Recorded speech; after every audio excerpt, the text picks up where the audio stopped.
hot take, Kansas State wins the Big 12 again. What do you think? No. I think the Big 12 is a fucking train. Not ran on your mom, but I'm talking about a train that like is ran on the Big 12. Like it's like every year. Was it not last year you said, and I agreed with you, like Baylor was a top team. I'm going to throw a dark horse team who I think I'm going to make this really quick.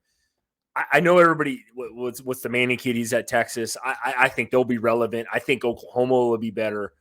I will not say K-State. I know they're returning people, and they did upset TCU in that game. I watched it. It was a hell of a football game. But the Big 12 to me is like you could like fucking throw a dart at a dartboard at 12 of those teams, and somebody might have a chance there. So I'm gonna go. If I had to, I know it doesn't say that, but I'm gonna sit here and say probably I'm gonna actually take a really wild horse bet. I'm gonna say Oklahoma. I like that. Listen, I can't disagree with you on this. Could they make it to the Big 12 championship game? Yeah. Possibly. Yeah, that's realistic. But to say that they're going to win it again, I don't think so. I think here's the reality of the situation. They do have some good pieces coming back. But the weird thing about the Big 12 is it's like a deck of cards. You throw it up in the air and you play 52 pickup. It just never is. I remember last year, you could have, before the season started, you could have locked in Baylor going back to the Big 12 championship game. They didn't.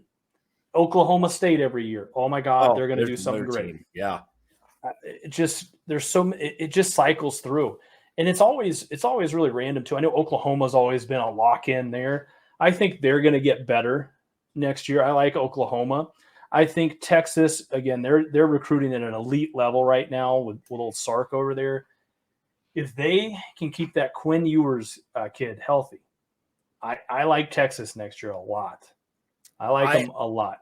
I would agree with you on this. And this is not, I guess, really a hot take because we kind of agree on this that like K-State, man, I kind of feel like they were kind of that, like I said, kind of that wild card.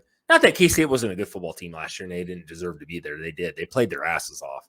They had Adrian Martinez filling in some of the year from, obviously my Nebraska team the year before for 4 years.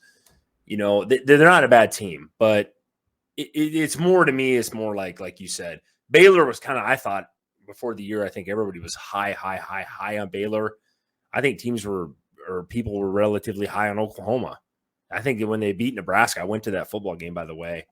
That was Mickey's first coaching game here. I don't think they won a single fucking game after they beat us. You know what I mean? It was rough, but I did watch Oklahoma in person. I did see a lot of things I liked. They come back with a lot of people on that team. They're going to be tough. Texas is the one, like I said, it was the other one. I think that Oklahoma-Texas game kind of decides that side of things. And who's to say? I mean, is Iowa State bringing anybody back? They're a team that's been relatively competitive the last couple of years in the conversation as well, right? You had the Brock Purdy years. I'm not talking about him in the NFL, but I'm talking about him. Breece Hall, they had some really good players on those teams. So, like, I think, like you said, you could basically, like, I call it a dart at a dartboard. You say 52 pickup, which is basically the same thing. Yeah. So yeah, I just don't see, like I said, I don't see them winning it again. I think it was great. I think they'll have a great season. I think I looked at their schedule. They could probably rattle off a winning season, and that's pretty good for Kansas State.